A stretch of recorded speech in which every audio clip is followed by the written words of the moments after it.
Hey guys, welcome back to another video. Today we've got this John Deere LA145 in the shop. We're going to do a refurb on it. This is a trade-in on a Husqvarna tractor I had.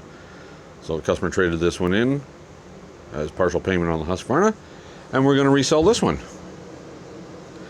It needs some paint. There's 2 drops of yellow left on the deck, and that. This is going to be a long one. Maybe 2-parter, maybe 3. Hopefully not.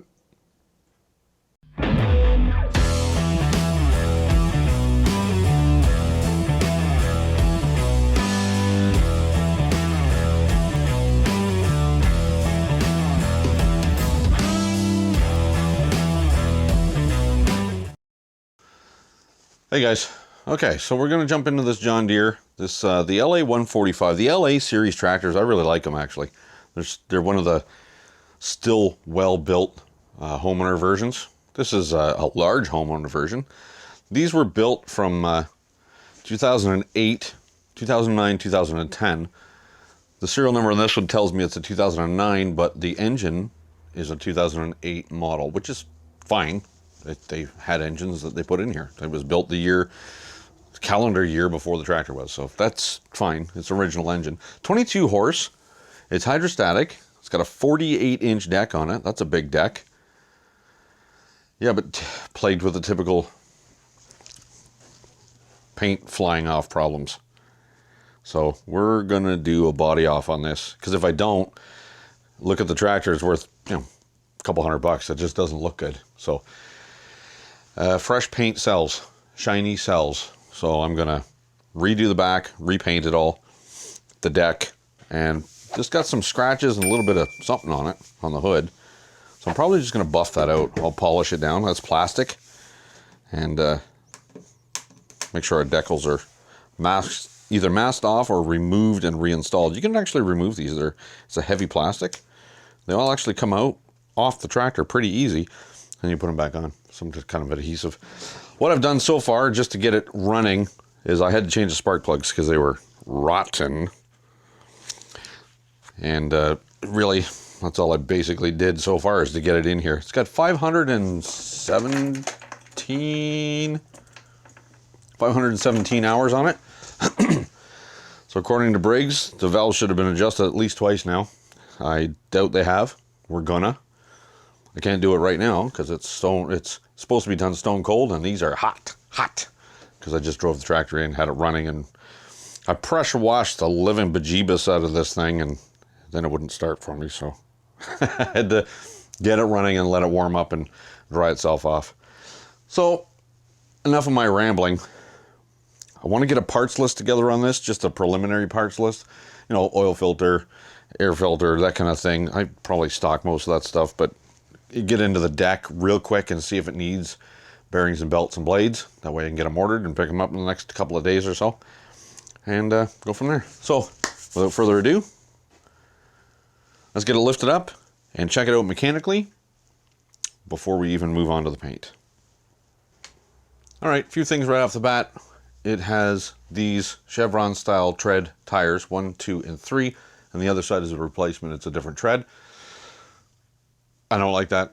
I believe I have another one of these tires sitting around, to use one, but I believe it's off a Craftsman, and they're a 20 by 10 by 8, so it's a really wide tire.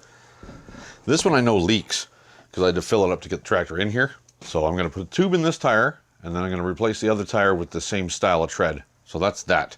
Engine was already hot and warm. I decided to go ahead and change the oil. We already know it runs good. Don't need to get in the carburetor. It runs great. So I'm not worried about that. We just did oil change on it. We're still going to go ahead and change this fuel filter and put a clear one in there so I can see what's going on. Once the engine is dead stone cold, probably tomorrow now, but once it's dead stone cold, we're going to pop these valve covers off and we're going to check and likely set the valves. Well, let's get the deck off of here because it's got to come off anyways. I did run the deck outside and it didn't seem too loud and noisy, so it should be okay. But you know, you never know. Let's get the belt off of there. So it's electric PTO on this one. which means the deck belt is spring loaded constantly under pressure. It doesn't have a tensioner that gets tighter and looser as you activate things. There should be one clip right here for this rod. Might have to lift the deck a little. Yeah, there we go. Should be another clip here with a washer, and then the rear hanger, and that you can turn and take off. So it sits like this. And same on the other side. Let's get this front rod out of here. Maybe. Yeah, there we go. Front rod is out. I want to get my head underneath the whole unit here and see the condition of the belt for the transaxle and all that other important stuff. So clip in the front hanger, clip in the rear hanger. These are mighty strong clips. Rear hanger's off. And this monster deck should slide out of there. 48 inches. It's a giant. It's a giant with no paint on it. It's naked. I don't know what the heck the problem is with the paint and these things, but man, John Deere paint. I like the tractors. I definitely like the LA series. Well, we might as well pull this off because it's got to come off anyways for paint.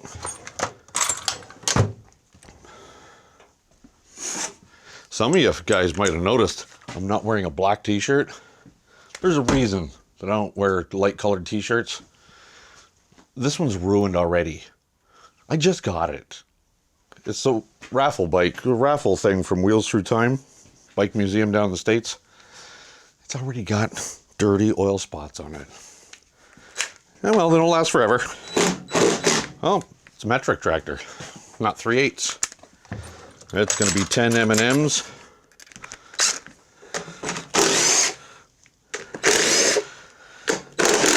And that's going to be the theme of this tractor, metric.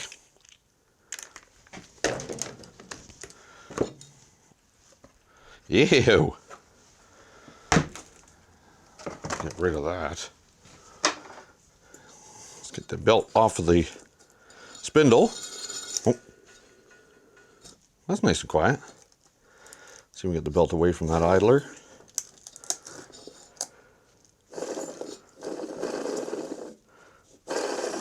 Don't like that one.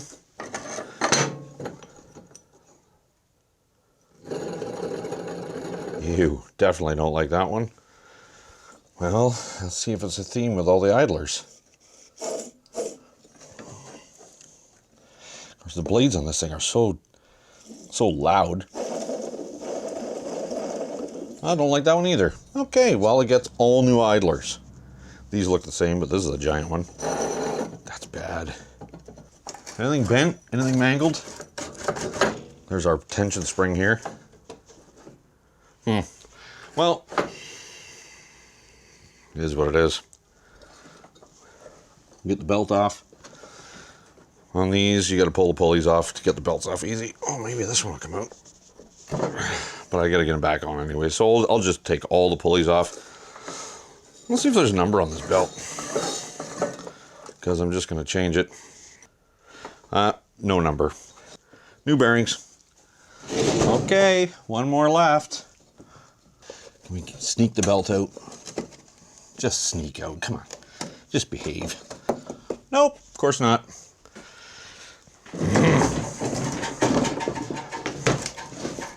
Oh, good grief.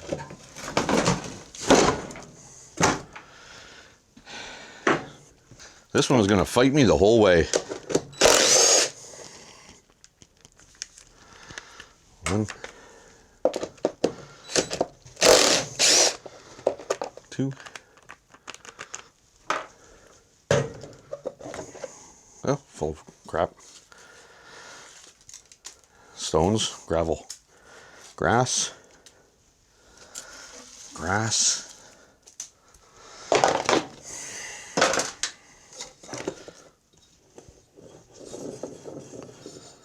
Actually, doesn't sound too bad. And there's no play in it. This one, that one needs bearings. That one's okay. All right, so let's get her turned around here. Pirouette. Holy grass.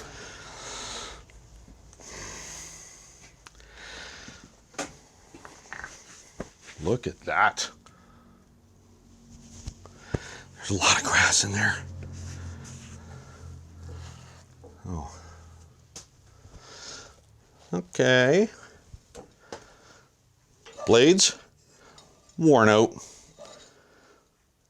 They don't look bent, but it doesn't matter. The cutting edge is all supposed to be flat out, it's like straight off the blade, and it's like 1/2 inch ground. New ones it is.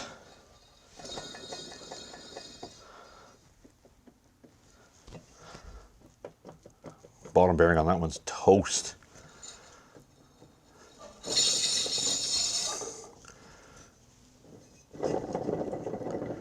Oh, that's growly. That's going to get bearings.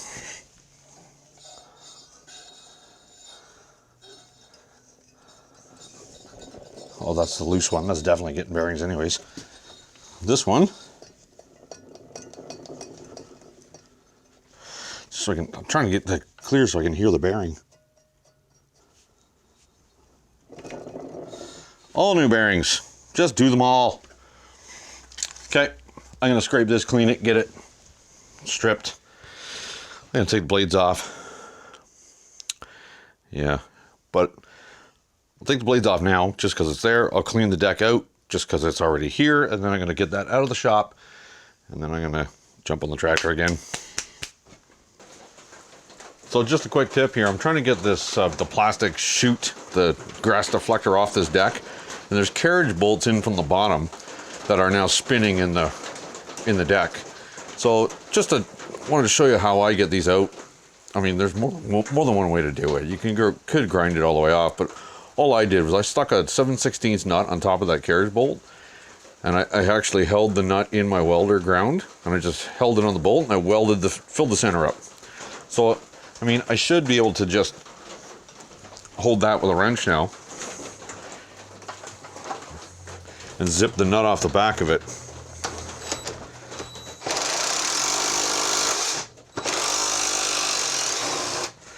Just like so. So now the carriage bolt is still very hot, so I can't grab it. Pliers? Get out of there. So now, carriage bolt is welded to this, and I'm just going to replace this with a regular bolt and a nut. I'm not going to reuse that. So anyway, it's just something, quick tip on here. So I've gone ahead and replaced the bearings in this spindle. I do my best to do them on the deck because I don't want to deal with the self-threading, self-locking, breaking bolts that hold the spindle into the deck. So I do my best to do it on the deck. There are some that you just can't do. There are some MTDs that are a clamshell two-piece design. I just take them out and do them on the bench. But unfortunately, I have 3 bearings, and this deck uses 6. I looked it up by model, and the bearings are not available. So I looked up the spindle. The spindle is available, but it shows as a substitute for a different spindle. Now that different spindle, when I looked up that spindle, it actually gave me a parts list of what bearings were in it. So I had 3 of the bearings in stock, but I wasn't sure what was going on because there's 2 different bearings listed for these spindles. The upper bearing is different than the lower bearing. The dimensions are the same. The OD, the thickness, and the ID are the same size bearings. One of them has got rubber and steel, like rubber and metal seals in it, like a normal 2RS bearing. But the bottom bearing had all metal seals in it. There was no rubber on it. So I don't care. I'm putting the rubber standard type bearing into it. But I only had 3, and I used 2. The reason I took it apart off camera is because I wanted to find out what bearings there were and actually measure them so I can put a parts list together. So when the other bearings come in, I'll show you how I did the deck bearing for this one, because I got 4 more to change. So that's that. These nuts were extremely tight, rusted, and somebody put red Loctite on them. Not necessary. You don't need Loctite on those things. I had to use my big air gun to get it off, and the compressor was at 90 psi and it wouldn't take them off. I had to wait till the compressor built up to maximum pressure and then it would take them off. They were that tight. So when the other bearings come in, I'll carry on with the spindles. But at this point I was just getting things off. I've got the chute off now. I took like a 1.5 5-gallon pails of grass out from underneath this thing. It was a lot. So, all right, let me get this out of the way. I'm going to put it outside. That way I can get back into the tractor and go through that and make sure that the belts and everything are good on that and see what I need to order. So I've got the deck outside. I don't know if you can currently hear it, but it's raining, so it's getting washed. The parts for the deck, the parts list for the deck is together and ordered-ish. It's in the cart, ready to go. I did pop my head underneath there. The drive belt from the engine to the transaxle is primo. It's perfect. I'm not going to change it. That's good. We've done the oil change already. It's got 1.5 quarts of straight 30 in it. New filter. We still got to change this fuel filter. And we got to do the valves yet. Yes. Oh, I made a small adjustment here because the parking brake wasn't working. So now it is. The linkage was bent. Somehow it got bent, so now it works. Moving on. Where do we go from here? There's so many other things to do. Could do the tire. Let me figure out a plan of attack here, and the grass just keeps coming. Every time I touch something, grass falls out of it. So I think maybe what we'll do is I'll get that tire changed out. It's getting near the end of the day here today, so I think I'll get that tire changed out of there, and then we'll start with a fresh set of eyes tomorrow. Stone cold engine, we'll do the valves then. So I was just about to shut her down for the night, and I found an uh-oh. That starter's not supposed to move like that. I got looking in there. Let's see if you can see it. Light too bright. There, you can just see that rusty little circle there. That's supposed to be a bolt. Holding the starter on. There's 2 bolts on these. One right here and one right there. That one, the head is missing.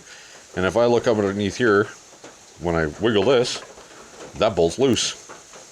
So, cover's coming off. That's okay. There's a little bit of grass and stuff hanging out from underneath it. I want to make sure that there's no mouse nest in there anyways. So we'll pull this cover off tomorrow. Might as well. While we got it off, we'll just set the coil gaps and make sure that's perfect too. So yeah, well, it is what it is. And away we go. A little bit late start to the day. We got a little bit of snow last night. Enough to get the snowblower out. And while I was snowblowing, neighbor pops over and says, "Are you fixing snowblowers today?" I'm like, I could be if there's broken ones. Old gas from last year. We drained the bowl, let it run until it was fresh gas coming out, and it fired on the first pull for me. Quick and easy. No charge. Let's get this valve cover out here, get those valves set. Siliconed? Yep. And bending the heck out of it. That's fine. We'll straighten it on the bench. Hiya! Get off of there. Okay. Stay.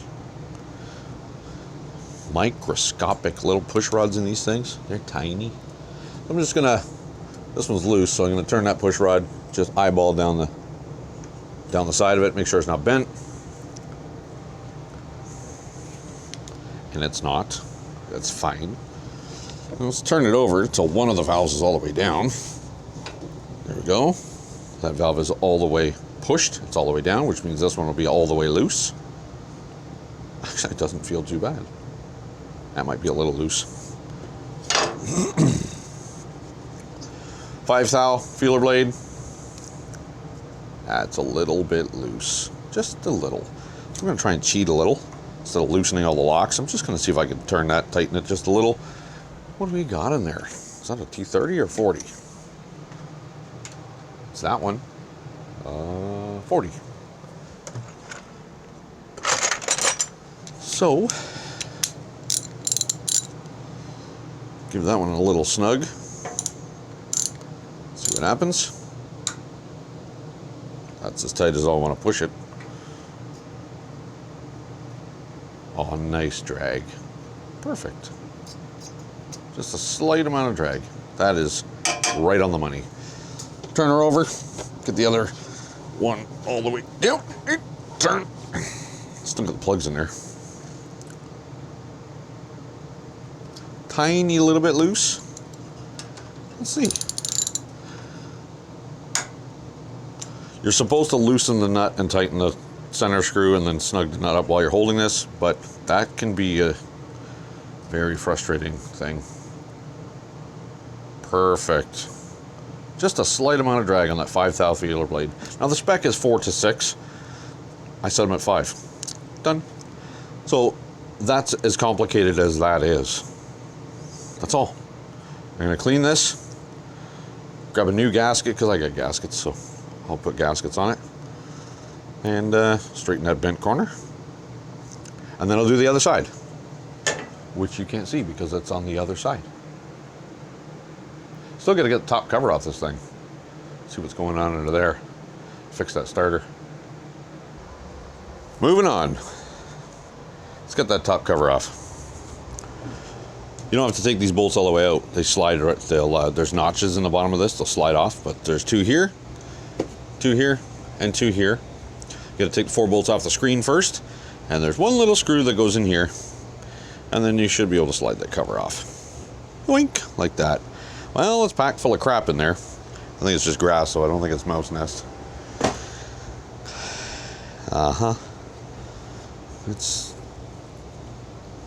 That's typical for this tractor. Grass everywhere. Absolutely packed full of junk. Just fur. Like, it's not even really grass. But the cooling fins are packed up, so I want to clean all that out. So what I'll do is I'll end up covering this, and I'll just get the blowgun out and blow all this debris all over the shop, and because that's what happens. But at least I can see the starter now. It might be involved. How am I going to get that broken bolt out of the engine? I might do it the same way I did the deck. Those carriage bolts on the deck. I might just weld a nut to it and see if I can zoop, thread it out of there. Okay, well, let me clean all this crap. Wow, that coil gap is huge. I figured I'd check that too, but it's massive. We're going to fix that. This side's a little better, this coil. That one's huge. Huh. We'll fix that. All right, I'm going to get this cleaned out of here. Well, it's not very well lit on this side of the shop. I got a light in behind you guys there. See if we can get some kind of illumination on this subject. We got to get the starter off. So this is the bolt that's broken. Yeah, it's up in there. It's broken. I've got the starter cable off. It's just 1 wire on these starters. I'm going to reach in there. It's actually a Torx 40, but yeah, it's loose. So the 1 remaining bolt was actually loose. So let's get that out of there. And we'll get the starter out of there. Okay, it's out. There we go. So you can just see that it's missing. There was no bolt there, but it's broken off flush. Yeah, I actually have a spare bolt. Nice. Pays to hoard parts.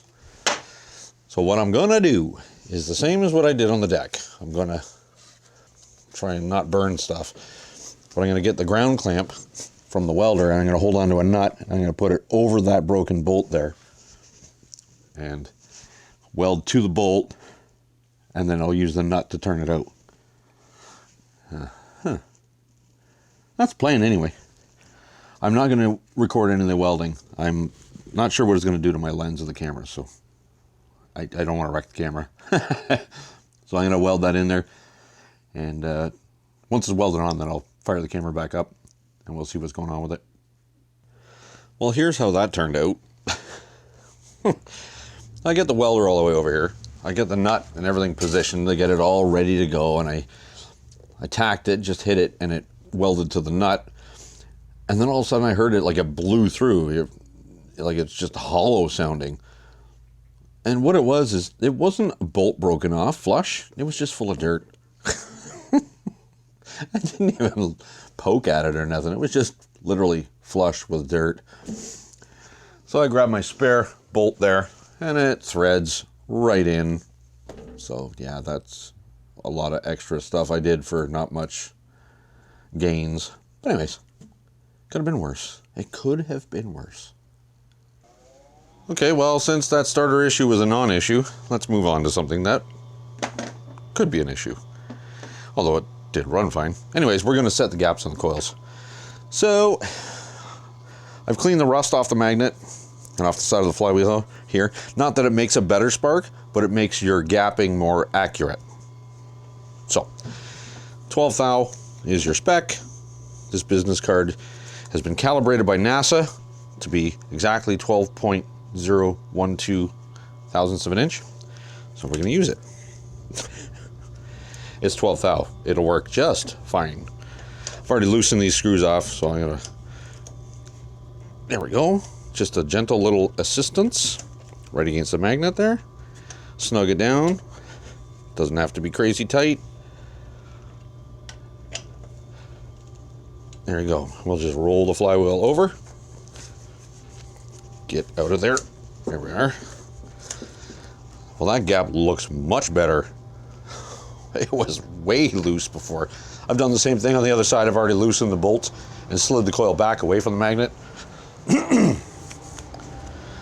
Just to make it easier and faster on camera.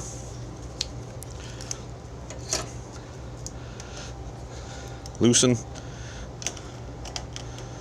Loosen, coil moves in by itself. Snug, snug.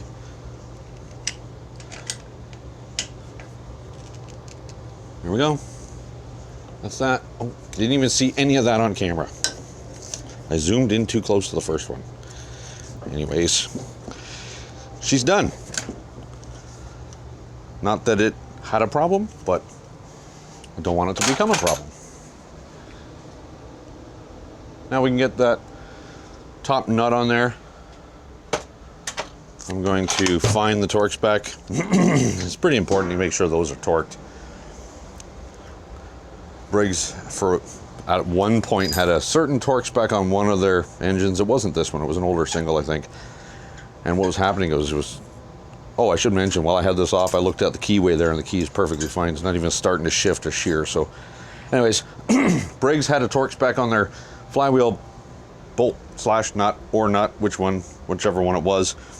And at the time, they were getting a lot of the flywheel key shearing.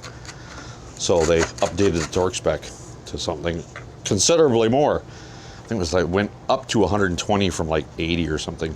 That's a lot. That's a big difference. So they had an issue. Yeah. I'll find the spec on it and make sure it's torqued to that, and I'll let you guys know what it was when I find it and torque it. But we can put the top cover and everything back on. We can get my debris filter off of here. This is what I used to keep the junk out of the carburetor when I was blowing it off with a blowgun. It's just a sandwich bag. Get off of there. I need a machete to get into this thing. Lightsaber? There we go. Yeah, we can get that top cover put back on there. Little grooves on the top of the air intake here. These do actually fit very nice. It's a lot easier than trying to get some of those tin ones on there. Just make sure you don't trap your spark plug wire where it's not supposed to be. All these fasteners just kind of slide back into their home. Not with that socket they don't. Where's the 3/8? The back two, you got to get it with a little ratchet.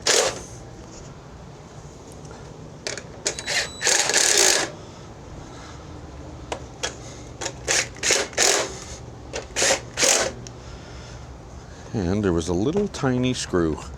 I think it's 9/32 or 7mm, but it also has a flathead slot in it, so I just used a screwdriver. That one right there. That should be good. Just tighten the back two up with a ratchet, and then I'll find my Torx spec and get that tightened up.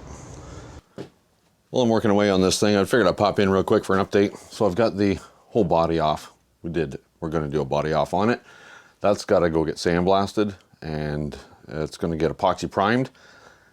Once I'm done with this carcass, the deck is going to come in here. I'm going to strip that down to nothing, and that's also going to get sandblasted and primed. And then I can paint it John Deere green and yellow, respectively. So I managed to swap out that oddball tire.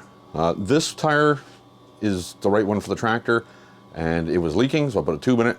The other one, I happen to have another matching tire because the other one was an oddball. It's new, it's a good tire, but it doesn't match the rest of the tractor, and I don't like that. So you got a replacement tire with a tube in it because it was just a rubber sitting out there, and I don't know if it leaked or not. So I'm gonna put a tube in it. Well, I did put a tube in it. That one fought me the whole way. This one slid off the shaft, no problem. I just a little clean up with the emery cloth, a little anti-seize on the shaft and the keyway, back on it went. That one there, oh, it was torch and quench and torch and quench and air hammer, and eventually it came off.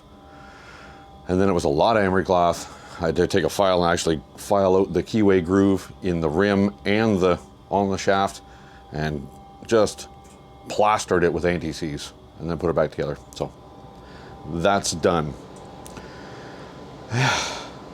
A lot of work. Oh, the seat had actually ripped out of the chassis, out of the body itself. So I put a patch in it from the underneath. Let's see if we can get a little picture of that. You see that strip right here? The strip of metal, I put that in there from the backside, so it will be relatively hidden. Well, you can't see it, so it's underneath everything. Now I gotta get the bracket off the tractor seat, put the bracket on there, drill my holes wherever I'm gonna put them before it goes to blast and prime. That way everything is, you know, all the scratchy stuff, all the scratchy work you do before you get it primed. So that's that. Engine runs perfect, that's good. I did drive it, so the transaxle works perfect. It's quiet, all the belts and everything are good underneath. So we got a really good base here. Is it worth it? Probably. Is it a lot of work? Absolutely. All right, I'll fire up the camera with another update, see what's going on here. I'm not gonna bore you guys with every nut and bolt, but I'll tell you, there is stuff everywhere here. I don't think there's anything left in my toolbox. I think it's all on the bench and that bench. And all that stuff, that's mostly John Deere stuff from this tractor.